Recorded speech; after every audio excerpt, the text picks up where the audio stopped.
Hey Sun Space Sun, I'm Daisy Victoria and welcome to another video.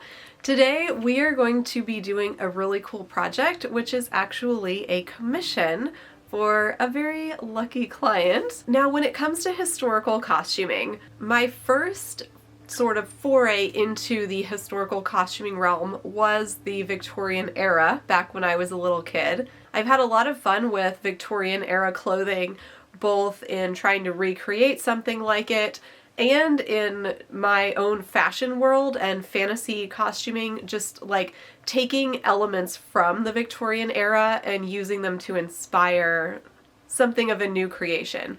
So this is an era that is very special for me, even though I don't do a lot of Victorian era reenacting myself these days. So it's pretty exciting that I get to make a Victorian era wrapper dress for my client. The inspiration for this project is a combination of a crimson peak dress, and my client also really loved a coat that the closet historian created in this marbled flannel fabric, which is so cool and it looks really, really comfy and cozy. I think it's going to be a really fun project and I hope you guys like it. Okay, so for this project we are using this black snail pattern. It's the 1870s wrapper dress, number 0919. There are a few modifications to the pattern. So I'm following the general silhouette, the general pattern pieces. The biggest change is that we're not doing these sleeves. We're gonna do more of the leg of mutton sleeve, like the 1890s style. And then there's a couple other things. So we're not doing the ruffles. We're gonna have a belt that ties in the front, and we're gonna have a bow tie at the neck. And then we're also going to add a shoulder ruffle, which is going to be the last thing I add once the whole thing comes together. So in order to use this pattern, I've used the measurements chart that comes in here. So I've taken my client's measurements and determined which size would be best to use for her. And then she's shorter than the standard model, which, hey, I am too. I know how to work with this. So I've shortened the pieces by folding them up where it says like fold here to shorten, by the amount different she is from the standard height. So the pattern gives you a height, and it also gives you length measurements and everything, so you can always figure that out. So I'm pretty much using all the given pattern pieces except for the sleeve, and instead of drafting a leg of mutton sleeve, which I was about to do, I realized, wait a second, I have a truly Victorian pattern that I was going to use for myself that has the perfect sleeve, this one. So this guy already has that big leg of mutton sleeve, and it turns out I had already printed this pattern, I just hadn't assembled it yet.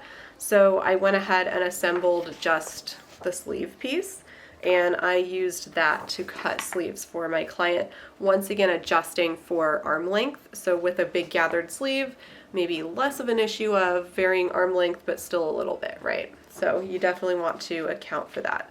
So here's the collar piece so I can show you the colors. So this is the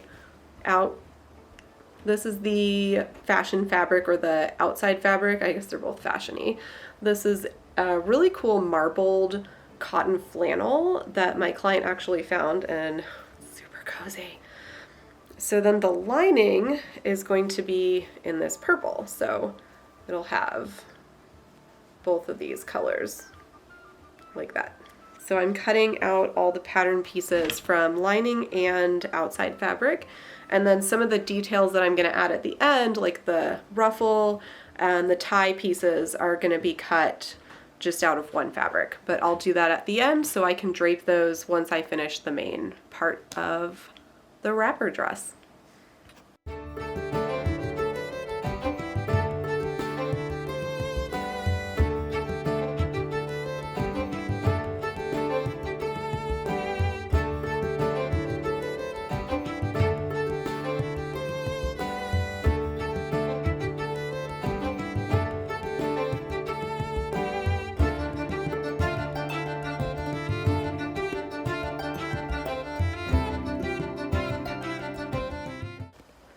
Sleeves, cuffs, and collar.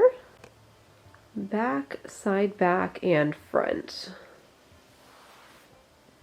Alright, so let me show you where we're at. Right now I've gone ahead and done some of the figuring out how the steps work with the lining fabric. And so I'm going to actually show you the sewing process with the outer fabric. So I am following the instructions from the Black Snail pattern. Right now I've pinned a lot of steps in one because that's just the way I like to sew. So this first step is to sew the center back seam. So on the back piece here, there is this seam that doesn't go all the way down. So it's cut on the fold, but then for the back. So that's step 1 in the instructions.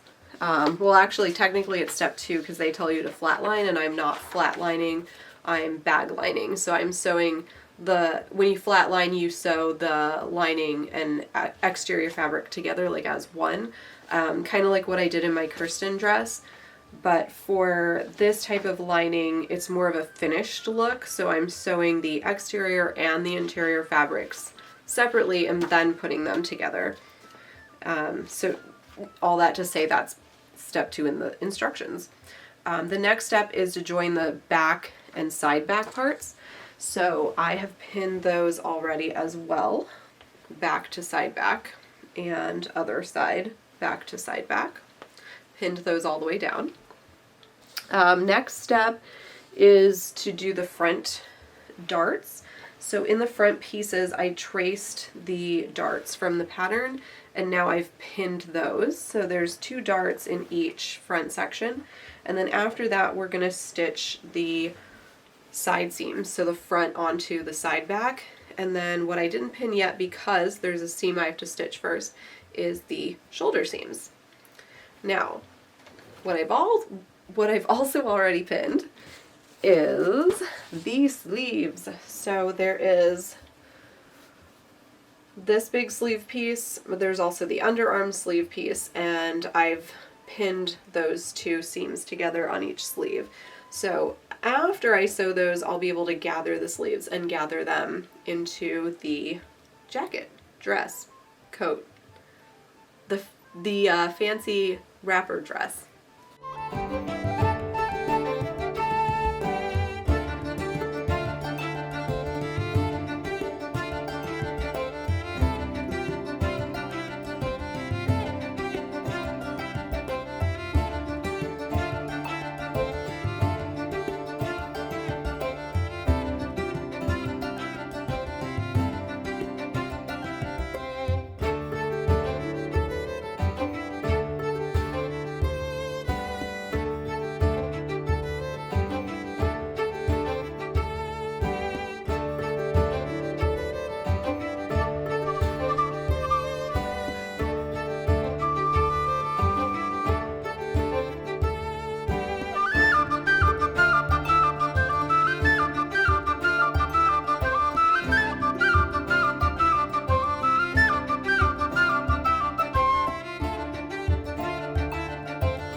Right, so I have sewn all of those seams. I also put gathering stitches in the sleeves, so just around the bulky area.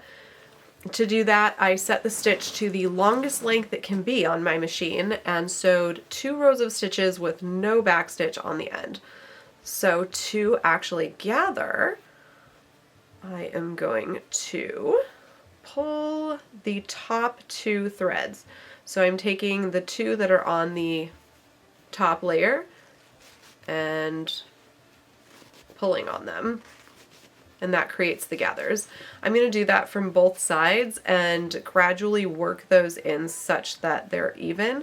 Now what I found on this particular sleeve, based on the armhole I have, is that I needed to gather it all the way as far as it would go when I was doing the lining, so that's what I'm going to do. And then I will pin those into the arm openings and sew those together.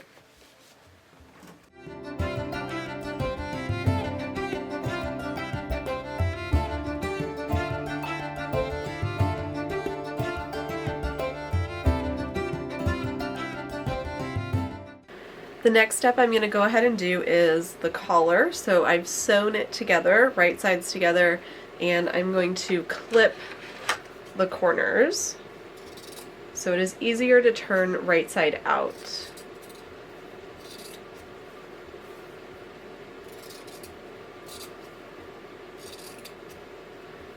Then I like to clip this curve here as well. And then it should turn pretty easily, like so. At this point, I have sewn the outer and lining fully together into one piece, minus the collar and cuffs and the finishing pieces. So what I have is the back pieces, the side back pieces, the front pieces with darts, and the sleeves. So roughly like this. And here is the lining in purple. So now that I've sewn the collar as well, what I'm going to do is stitch the lining to the outer fabric, right sides together, with the collar kind of sandwiched in between, so that when I turn it right side out, the collar will be like that.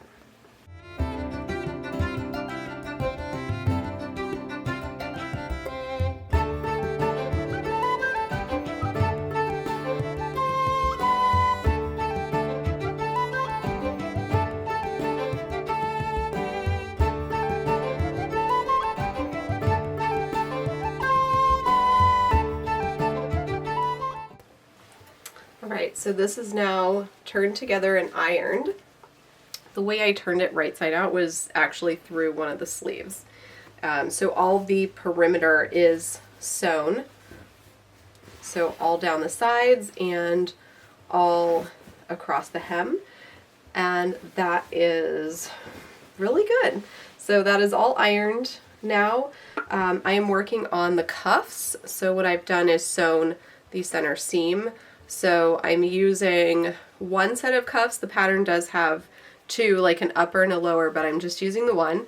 So yeah, I've sewn these together, and then what I'm going to do is sew those together, right sides together at the top, turn them and iron them, and then attach them to the bottom of the sleeves. Basically almost how I did the collar, but for the sleeves.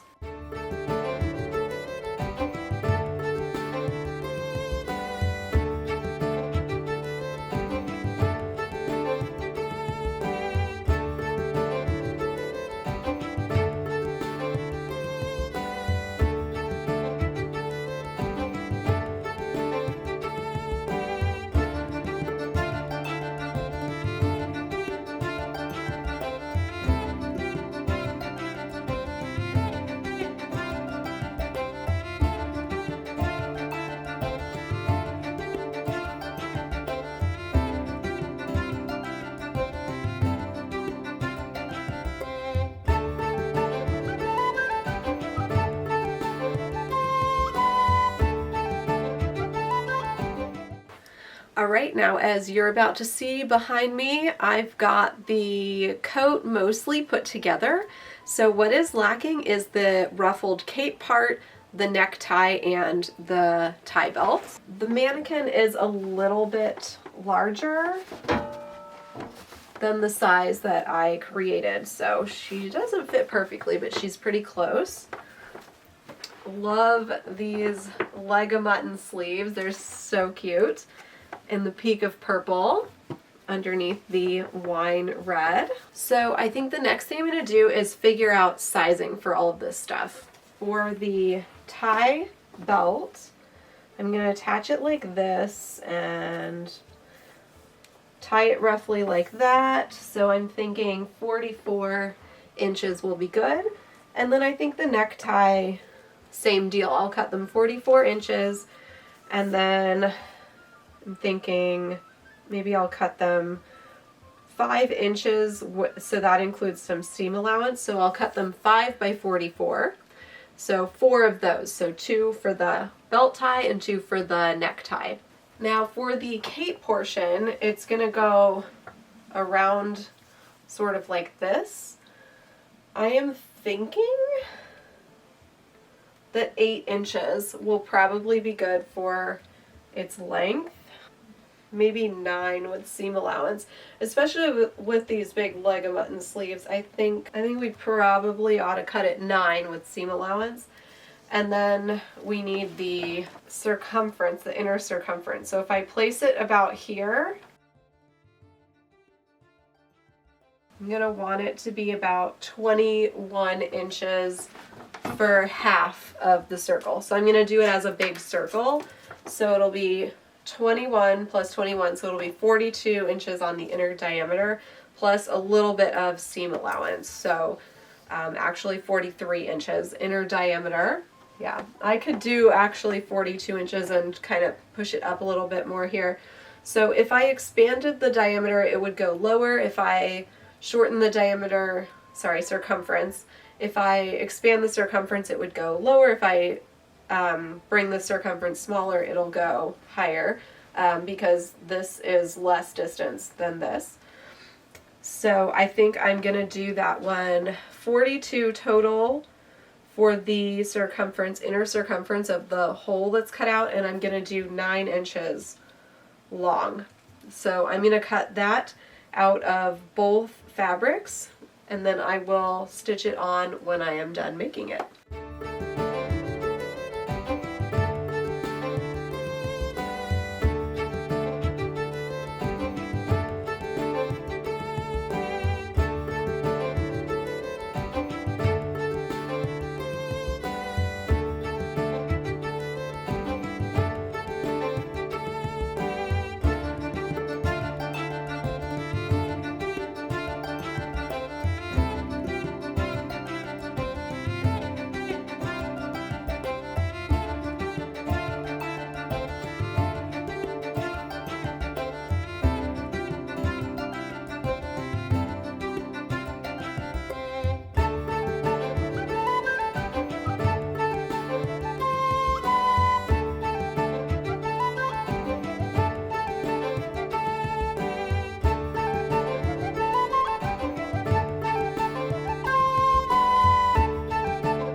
Okay, so here you can see I've pinned on the ruffle to see how it looks.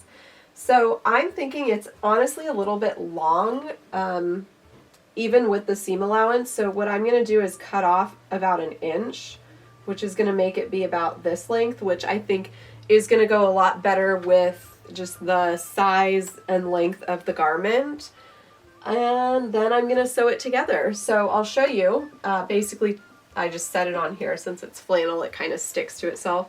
So I sewed the back seam of both the purple and the red fabrics, and what I've done now is I've pinned them right sides together all the way around the circle, and what I'm going to do is I'm going to sew them together, leaving part of it open so I can turn it right side out, iron it, and then I'm going to attach it onto the coat, and that will be the final step of the coat, so I'm pretty excited.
Alright, guess what? We are done with the coat! I think that this is such a charming house coat. Honestly, I think it's going to be really cozy and comfy, and I would kind of like to steal it, but it's not exactly my size. Some of the things that I particularly love about this house coat are, I love the cozy flannel fabric. I like how the sort of marbled flannel looks. It's a little textured, a little fancy, while still being just a nice cozy material. I love her fun color choices, so I am also a fan of these colors myself, but I like how it's kind of like the dark red with the purple that just really pops. The design of the whole coat is very cozy. I have to say that probably my favorite part is the ruffle. I think when I put the ruffle on, it just made the house coat so much cuter than before the ruffle was applied. So I'd say my favorite's the ruffle. I also really like the really big ties in front. I think they're so cool. I'm very excited that I got to do this project. It was really fun, and I just know that my client's going to have such an amazing cozy time wearing it. Thank you so much for joining me on this adventure. Find me on all the social medias as Daisy Victoria. My website is daisyvictoria.com, and you can also follow me over on Patreon. I look forward to seeing you again really soon. I hope you have a magical day. Bye-bye.